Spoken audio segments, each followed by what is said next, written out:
Ya, Anda kembali bersama kami di Tech Lux and Biz Indonesia, masih bersama saya Bramudia Prabowo dan juga masih di sini Direktur Virtus Teknologi Indonesia Christian Atmajaya. Pak Christian, kita lanjutkan kembali dialognya. Pak Christian, tadi di segmen sebelumnya Anda menyebutkan sedikit tentang artificial intelligence yang mana ini juga sedang ramai di Republik kita. Sebetulnya adakah juga ceruk pasar yang Anda lihat di artificial intelligence yang mana juga mampu berkontribusi positif terhadap kinerja dari Virtus Teknologi Indonesia?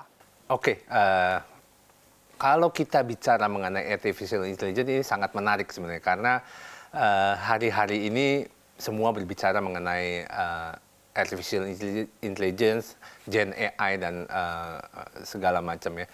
Jadi kalau kita lihat sebenarnya pada saat kita melihat Gen AI ini atau AI ini banyak pendukung-pendukung IT di belakangnya yang mungkin sangat memberikan kontribusi besar kepada teknologi informasi sektor gitu ya.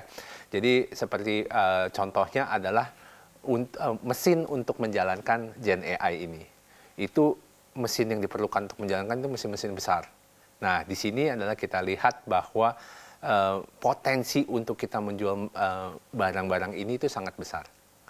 Kemudian selain kita menyediakan mesin ataupun hardware-nya, kita juga menekankan bahwa pentingnya untuk ada AI security. Jadi kita harus membuat bagaimana AI ini berjalan di dalam suatu control environment juga. Jadi security-nya pun harus kita perhatikan.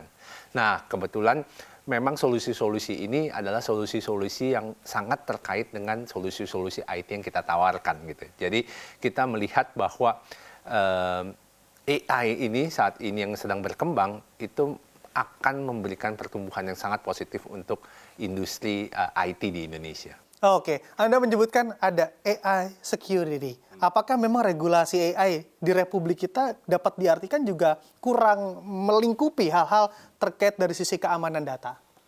Kalau kita ngomong keamanan data khususnya untuk AI, saya pikir pemerintah kita cukup cepat bergeraknya.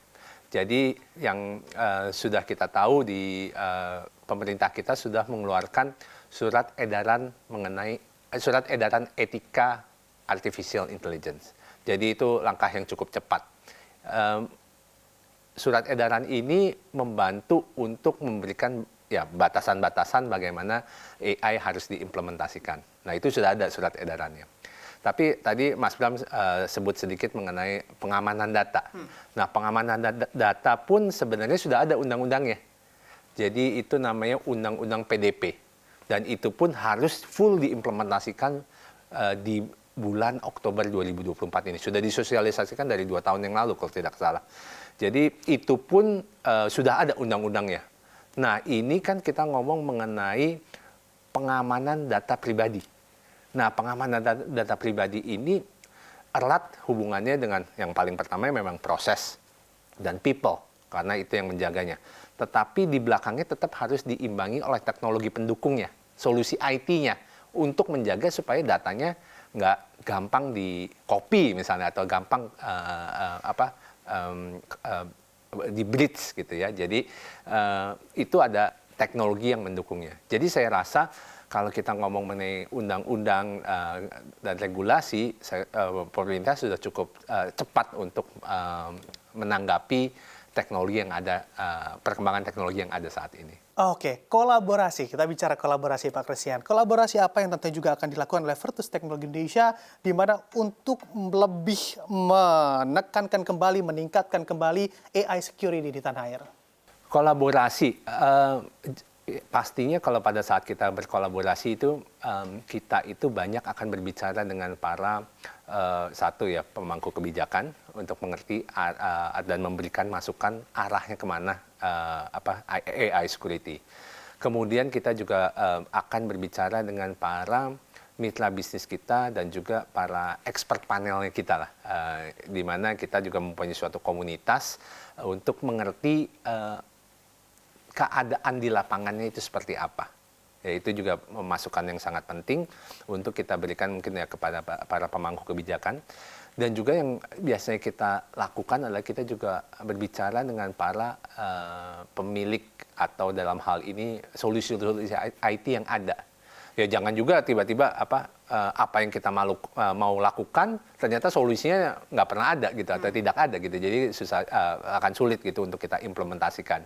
Jadi biasanya kolaborasi yang kita lakukan itu ya dari berbagai macam pihak tersebut, ya dari pemain di pasar, ya jadi customer kita, kemudian ada mitra bisnis kita yang membuat mungkin solusi-solusi AI-nya, kemudian juga prinsipal-prinsipalnya ya sebagai pemilik barangnya juga. Nah biasanya ekosistem Virtus itu yang mencoba menyatukan untuk mencari solusi yang paling pas gitu untuk kita bisa implementasikan di Indonesia.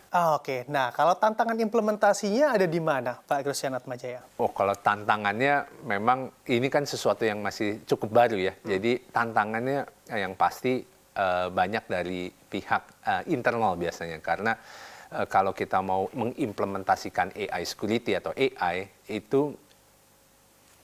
itu membutuhkan data yang banyak untuk diproses gitu loh. Nah, pada saat kita mengkombinasikan data eksternal, data internal, nah itu tantangannya ya bagaimana kita mau make sure supaya data kita nggak bocor kemana-mana. Jadi itu tantangan yang saya rasa paling besar saat ini untuk menjaga keamanan data yang ada. Oke. AI security-nya. Oke, baik. Nah, kalau misalnya terkait juga dari pergantian pemimpin begitu ya, kita lihat bersama yang mana nanti juga akan ada perubahan kebijakan. Apakah ini juga cukup berpengaruh ke bisnis Anda, Pak Christian? Saya pikir untuk seperti yang saya sampaikan tadi, rasa-rasanya memang akan ada penundaan, pergantian prioritas ataupun regulasi mungkin berubah, bisa jadi lebih baik juga. Tetapi balik lagi kalau dari sisi teknologi atau IT itu sesuatu yang rasa-rasanya tidak bisa kita stop. Itu adalah market yang tetap growing. Ya, seperti yang saya sebutkan tadi, teknologi atau adopsi teknologi itu sudah bukan merupakan suatu pilihan mau atau tidak. Tetapi kalau Anda ingin bertahan dan survive dan maju, itu harus mengadopsi teknologi. Sehingga saya pikir siapapun yang pemimpinnya, adopsi teknologi itu tetap harus dilakukan. Oke, baik. Mungkin juga kami akan melihat dan seberapa jauh kinerja keuangan dari Virtus Teknologi Indonesia untuk targetnya di tahun 2024 ini seperti apa, Pak Christian? Kalau melihat kinerja keuangan sih, kita sangat yakin bahwa kalau kita ngikutin pertumbuhan APBN aja, APBN itu untuk, ya kita tahu kan naik sekitar 5,1%. Untuk sektor infrastruktur di mana IT itu ada di bawahnya, itu naiknya 6,1%. Jadi nilainya itu sekitar 423 triliun. Tapi itu infrastruktur keseluruhan ya. Kita nggak di breakdown untuk IT-nya berapa. Itu sekitar 6,1%. Dan kami yakin berdasarkan research yang ada, tadi saya sempat sebutkan bahwa growing dari 2024 sampai 2032 itu rata-rata diperkirakan sekitar 7,65%. Jadi kalau dari sisi Virtus sendiri kita cukup yakin kita masih bisa mengikuti atau setara dengan pertumbuhan tersebut, nah, Pak Mas Bram.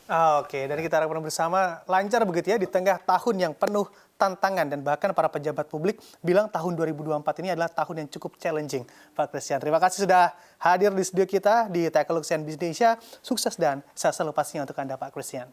Terima kasih Mas Bram.